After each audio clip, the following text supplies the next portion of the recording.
Welcome to the Unknown Warrior podcast. Once again, we're joined by author Mark Scott, and we're going to take a bit of a dive into one of the previously unknown kind of characters that plays a big part in the Unknown Warrior story, I would say. I'm sure you would agree, Jason, Major Ernest Fitz-Simon. Yes, and these are the names that we mentioned in the previous episode that were listed in Jimmy Scott's amazing notebook. So do you want to kind of give us an introduction, Mark, into how you found out about Ernest Fitz-Simon from the names that were in Jimmy's notebook? Yeah, as I explained before, I decided to research every name in the notebook, and on top of that, I made a decision to try and track down as many of the families related to the names that exist today. My rationale was that, very simply, it's hard to believe that it actually gained results, but if Jimmy Scott took the time to write these names in his notebook, would the people that he had written about, would they have recorded or written or known anything about Jimmy Scott? So with that tactic, if you like, I tracked down as many of the people as I could. And the final name, I couldn't really read it correctly in the original book. And I thought it had said Fitzy, F-I-T-Z-Y. And there was also a number and a street. And if it was Fitzy, the number that I could see was 72, and the street was Roden Street, which is a street in Belfast that exists today. But I couldn't make anything connect. I couldn't get the census records or any military records to fit with that. So occasionally I would look at it and I'd try and do a bit more digging, and then I would go back to the other names. On one particular occasion, after months and months had passed, probably years actually, I just happened to look at it, and it suddenly said something different to me, and what I read was Fitz 172 Roden Street. The number 1 I had previously mistaken for a letter Y, if you like. So I started to research that, and everything fell into place. There was a family called Fitz-Simon living at 172 Roden Street in the 1911 census. I could see that there were 3 brothers of military age. I then started to research those names in the Royal Ulster Rifles Museum in Belfast and found that they were indeed attached to not just the same battalion as Jimmy Scott, the 14th Royal Irish Rifles, but also the same company, B Company. So this name really brings it right to Jimmy Scott, if you like, right to people that he would have known and served with until his death. So the 3 brothers, 2 of them were other ranks, if you like. They had joined the ranks. John, who was known as Jack, and James Fitzsimons, and they actually have an S on the end of their name. This is another thing that complicated the research. The family name, the surname, evolved through the years. So Ernest was the officer. He had been training to be a teacher when the war broke out. He joined the Queen's University Officer Training Corps in Belfast and was then commissioned into the 14th Royal Irish Rifles. Now, at the time, he joined the battalion on the 22nd of June, 1916. He was thrown into the thick of it, really. His 2 brothers had already been in the trenches, if you like, and they'd all gone to France together back in 1915. So they had experience of trench warfare, but Ernest didn't. And he joined literally a week before the 1st of July battle. And he was appointed to a battalion intelligence posting rather than being a platoon commander. So Fitz then, on the 1st of July 1916, he was probably in the headquarters bunker at the back of Thiepval Wood. Within 100 yards of his position, his brothers were out in the battle. One of his brothers, James, was awarded the military medal for gallantry on the 1st of July. And the other brother, unfortunately, was killed in action, young Jack. And it was interesting that Jack was originally recorded as wounded. He was then recorded as missing, and then he was recorded sometime later as being killed in action, in that his body had been found. And there was a report in one of the Belfast newspapers, and it actually stated that James had been awarded the military medal, and at the time of the report, Jack was missing. So his mother had it in her head, Jeannie Fitz-Simon, that perhaps Jack may have actually been missing and wasn't dead. So it's almost the reverse of what we've seen with Mr. Carson. And from that point of view, Jeannie would not accept the death of her son, even years later, when it was clearly pointed out to her that he actually had a grave. He's buried at Connaught Cemetery, just in front of Thiepval Wood. Like you say, it brings back the personal loss again, and obviously what Ernest must have been thinking when he was behind the lines and hearing the reports come in. You know that he must have been sat there worrying about his brothers being out there in the thick of the action. So he worked in more sort of headquarters roles, didn't he, throughout the rest of his war? He remained with the battalion intelligence role. He was then moved into brigade intelligence, which is the next level, if you like. And the brigade, the 109th Infantry Brigade, moved up into Belgium. And they held the line there and basically prepared again for another large battle, which took place on the 7th of June 1917. And that was at Wytschaete in Belgium. And Ernest Fitz-Simon, he was actually commended for his handling of the signals and the communications across the battlefield by Brigadier General Ambrose Ricardo, who was in charge at that time. If you study the history of that battle, basically everything that day went correctly. Everything went right. It was the battle where large mines were detonated all along the front line. And the 14th Battalion suffered casualties in literally two figures. I think it was something like 46 men killed. So completely the opposite to what happened the previous year at Thiepval. By that stage, however, he was mentally burnt out, and Ricardo actually sent him into a training role simply to let him recuperate. All of this information that we know about him came from his son. One of his sons I managed to track down. One lives in Dublin and another in Canada. And it was the chap in Canada who had most of the material relating to his father and his father's military service, if you like. And he himself had been a medical doctor in the RAMC, Royal Army Medical Corps. He was a major himself. He was more clued into the military aspect of his father's life. Thinking about Fitz, the brilliant thing is that he kept so much documentation in relation to his time working for the Directorate of Graves Registration and Inquiry. The DGRE was kind of a precursor to the Commonwealth War Graves Commission that we know today, or the Imperial War Graves Commission as it was then known, in the sense that it was a military body that was tasked with recovering graves and concentrating them into the cemeteries that we see today. So he decided to stay on in the army after the war had ended and begin work with the DGRE at a place called St. Paul. Yeah, he was a major in charge of the unit at St. Paul, which incidentally was the location where the body of the unknown warrior was selected. And he was under the command there of General Wyatt. So while I met his son, and his son showed me all of these documents and photographs which his father had kept, he knew very little about them, really. You know, some of them there's no annotation, and you know you're looking at a document maybe completely out of context. But he showed me all this material. I was amazed by it, quite overwhelmed by it, to be honest. And he happened to mention quite offhandedly, "Oh yes, and after the war, my dad did that thing with the unknown warrior." So I thought, yeah, okay. You know, to be honest, I took it with a pinch of salt. But then he gave me the opportunity to examine all of the documents and material, and we've looked at them now ourselves together. And there is literally a mountain of information. But when it's examined, I can now say without doubt that he was actually involved in the operation to recover the body of the unknown warrior. And there is material there that backs up that and corroborates that idea. And before we jump into that kind of very interesting tidbit of history, just give us the précis to that, Mark. Is there anything that kind of gives us a bit of an inkling as to why Fitz wanted to be involved in the DGRE, why he kind of stayed on after the war? Why do you think he did that? Fitz-Simon was on a temporary commission, which basically meant that he would remain an officer for the duration of the war, and he could be promoted up the ranks. But once the war ended, basically it was time to go home, and he would leave the army. So that happened to most men at that time who were commissioned into service battalions. And the name service basically just meant service for the duration of the war. So he was on a temporary commission to a service battalion.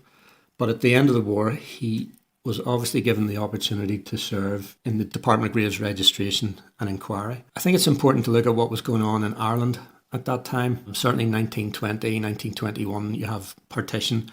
Before that, you'd the run-up to partition.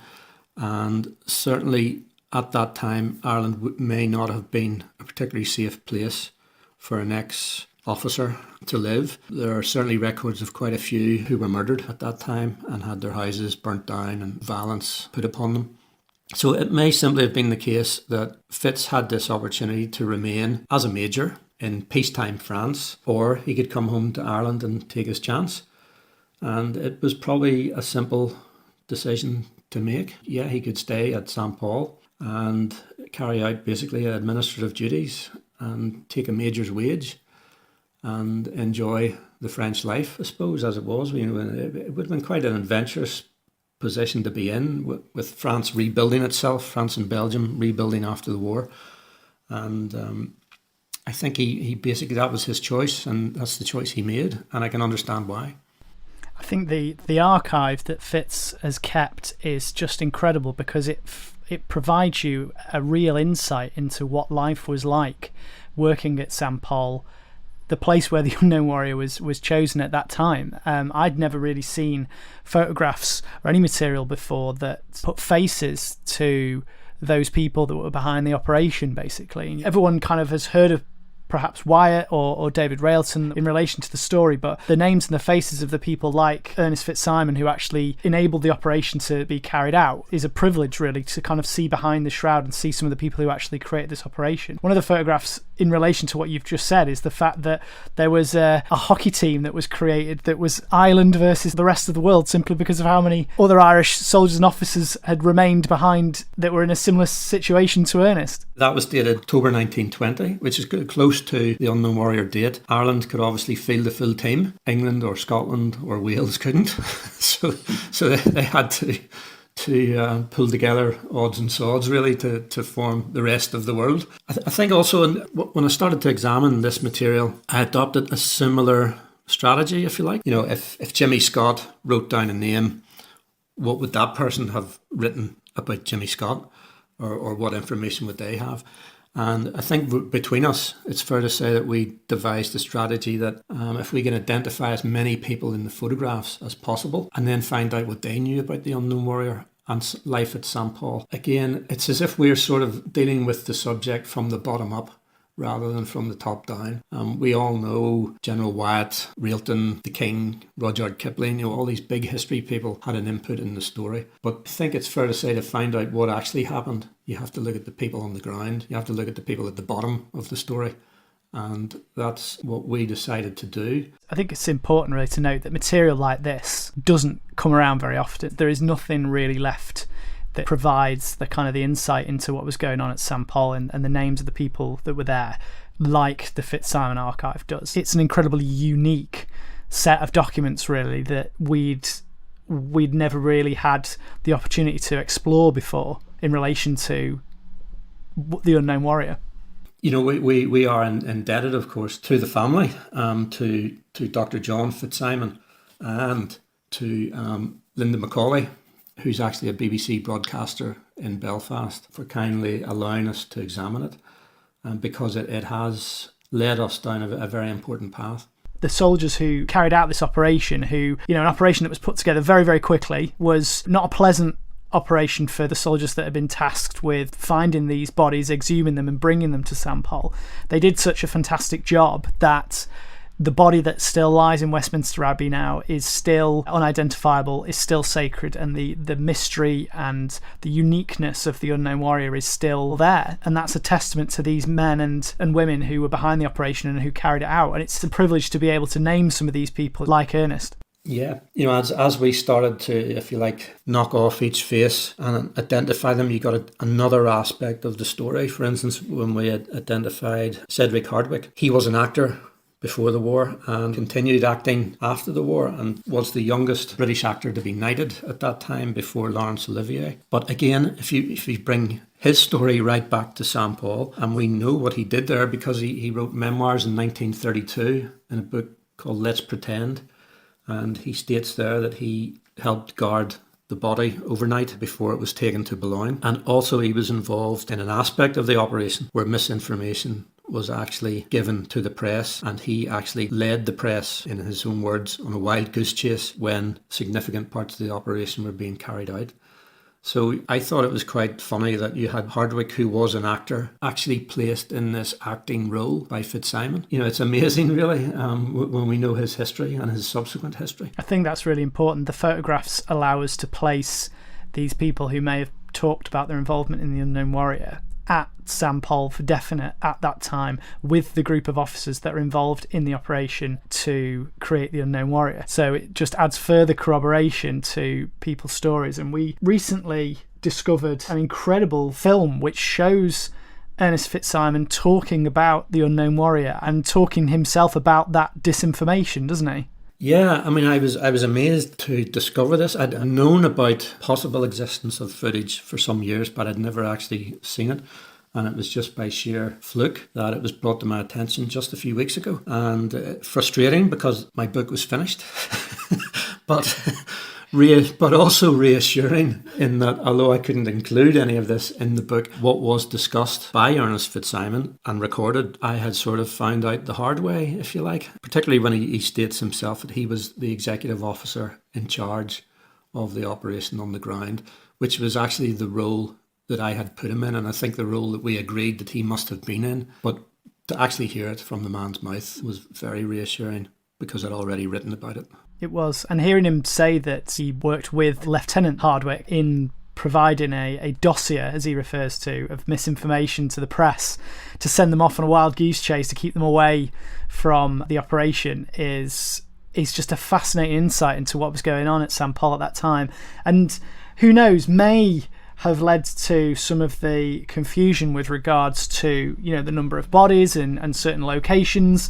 You don't know how that information that was originally intended to throw people off the scent has entered the consciousness with regards to this story. Well, yeah, I mean, that file, that dossier was specifically put together to give to the press. So I would imagine that the press reporters would have reported it back to their editors, and it may have then entered the public knowledge of the story. We don't know. We don't know exactly what was in that dossier, but I've no doubt that it's possibly the source of the confusion that we've come up against over the last century when we're reading reports and accounts, as you see it, as to where and how many bodies were actually recovered and involved. And there's so many of the key names involved in the story that we'll go into later within the podcast that are on these photographs, and you wish that they could speak to you and tell you a little bit more about some of the things that went on. But one of the stories that you do have that was passed down by the family is in relation to the body when it was at Boulogne, and it was brought alongside HMS Verdun in a wagon that Fitz wasn't too happy about, shall we say.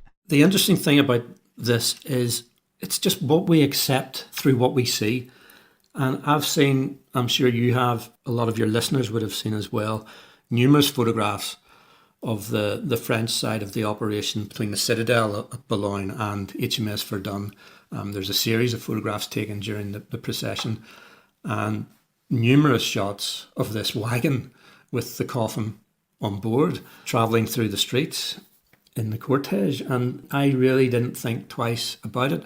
So it was while talking to John Fitz-Simon, Fitz's son, he said to me, he said, yeah, my father, when he mentioned about it, that he had planned the Unknown Warrior operation, he said that part of the plan was that the French were to provide a gun carriage.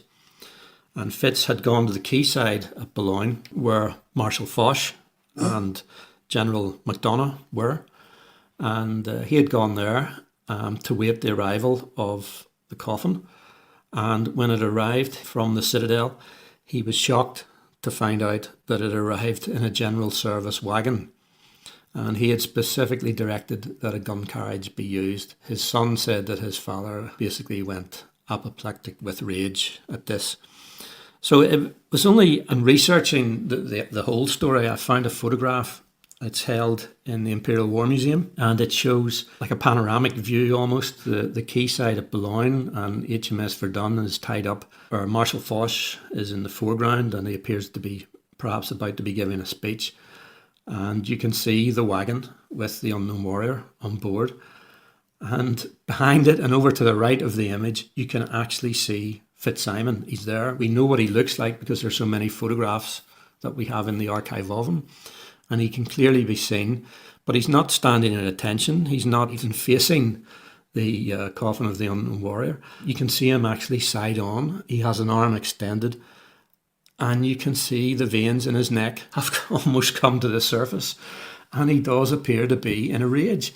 And it's amazing that when you get this story, and incidentally, John Fitz-Simon, who told me the story, he didn't actually know that his father was in that photograph until I pointed it out to him. And when I showed him just how his father appears in the photograph, he just laughed. And I just find that really, really amazing, because the story that he had believed that had come down through the family, if you like, there it was, in the photograph. Now, when I look at the photographs of the unknown warrior and you see that the coffin, not in the gun carriage, but in the general service wagon, it just puts a whole different slant on it. You sort of think, that shouldn't have happened, and I know why it shouldn't have happened. And that's the beauty of being able to identify people in photographs that then allow you to corroborate stories, and then it unlocks other people then within those photographs and puts names to faces, and you can explore what's going on. Previously we didn't have those names and those people, so you just accept them for what they are. But Fitz was one of the very last people to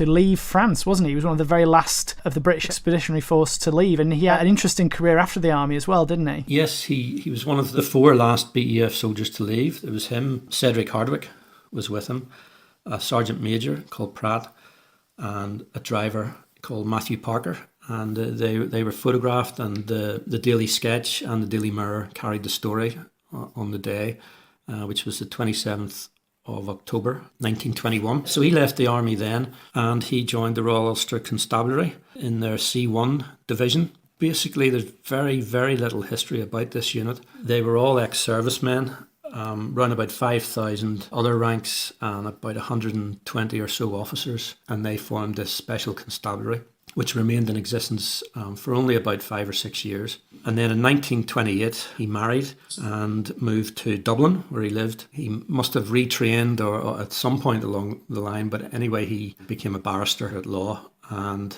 he was actually the first barrister to practice both north and south of the new border, if you like, in Ireland. So he continued to live in Dublin. His wife, Mabel, was a doctor, and the next that we know of him comes from a document in 1942, and it was his CV. We don't know why, we don't know what position or what job he was actually applying for, but you have to think that Ireland was neutral then, and this was effectively in the middle of the Second World War. When you look at the text of the CV, it is very much intelligence orientated, if you like. He explains all of his intelligence postings in the First World War and all of his staff officer postings. He outlines his organisational skills. So one can only imagine the type of role he was looking at, but it certainly looks like it was possibly a military one and maybe an intelligence role. As I say, we don't know what post he took up or what he was even applying for, or if the CV was even ever used. But in it, from our point of view, there is a one single line where he outlines that he planned and carried out the scheme whereby the body of the unknown warrior was recovered from the field in France and taken to the destroyer HMS Verdun in Boulogne. So that little one line is there. And again, you have to think of his position as a barrister. He's not going to make that up. I think we can accept that as the truth. And we know from the documents that he was working at St. Paul. He's in there with all the big players. He was definitely there. And frustratingly, we don't have any documents specifically in relation to the operation for the Unknown Warrior. But it's clear that he's a senior officer, he's working at St. Paul, and he's involved. And the photographs provide us with amazing context to uncovering some of the other people involved. And on the newly uncovered material, we have it from the horse's mouth, if you like. He was the executive officer in charge. Those are his words. And as I mentioned earlier, that is exactly the role that I had placed him in. I think as well, from all those kind of documents, you get a really good insight into the personality of the man, don't you, as well? You can kind of read between all of that, and you could tell that he was a man that was in the right place at the right time for a lot of things. He was a networker. He was he knew the right people, didn't he? He was always right place, right time, and in front of the camera. That's it, yeah. Yeah, and he's there with all the heavy faces, if you like. He's with Foch he's with McDonough, he's with Wyatt. He's part of it.